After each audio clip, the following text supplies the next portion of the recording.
but I learned how to identify when I'm in a trigger, because not all triggers are like big and in your face. Sometimes they're very, very subtle. So as an autistic person with interoception dysfunction, it has taken me a long time to understand this process. When I'm in a trigger, my body goes through physical changes.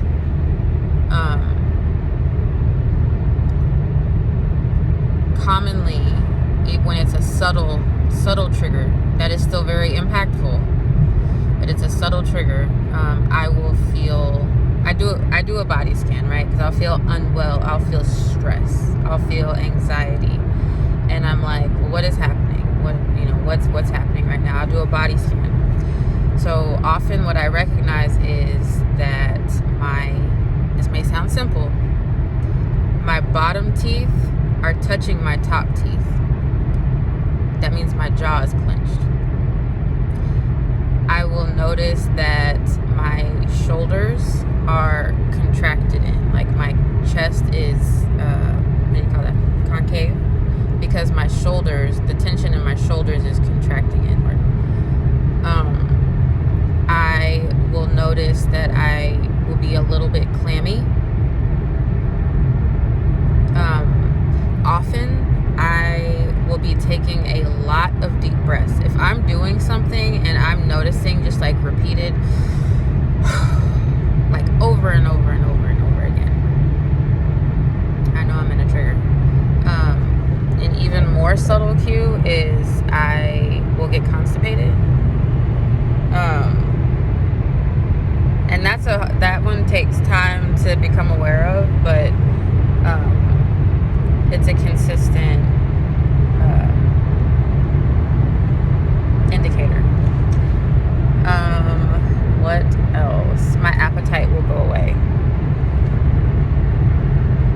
That also isn't necessarily always part of being in a trigger, but if it's a prolonged experience and I'm triggered over a long period of time, I'll notice that my appetite goes away.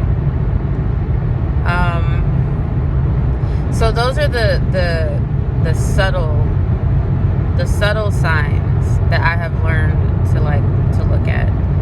And so when I notice this happening, that's when I start my work of understanding, like, what is going on? Why am I feeling this way? What has happened? What is real and what is not real? Do I need to reorient to what is real? And what does that process look like? Sometimes it's reaching out to friends. Sometimes it's just doing, like you do a body scan, it's doing a reality scan. Like,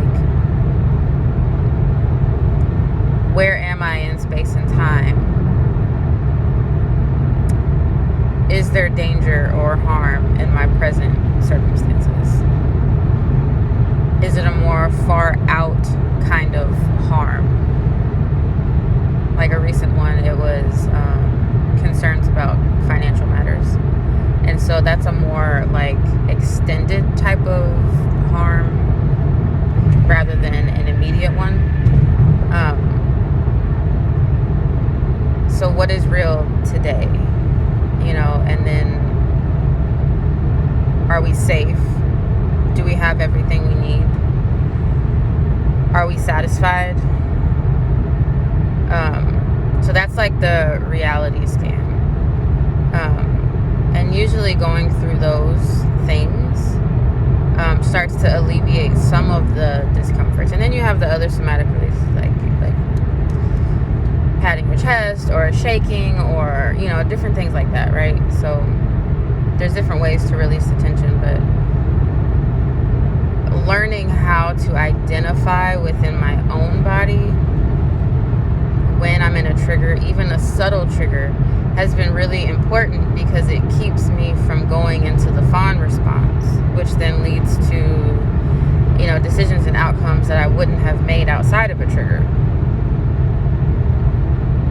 So, like I said, the triggers are not always big and abrupt. They can be very subtle, and the signs that you're in a trigger can also be very subtle. yourself is the most important way to make sure that you are navigating your path and not someone else's. Because if you're in a trigger, you are living out the consequences of someone else's choices usually. Usually a trigger is like someone imposed an experience on you that you didn't want or weren't ready for. And so being in even a subtle trigger and responding with fight, flight, freeze, or fawn, you are continually living out the consequences of someone else's choices.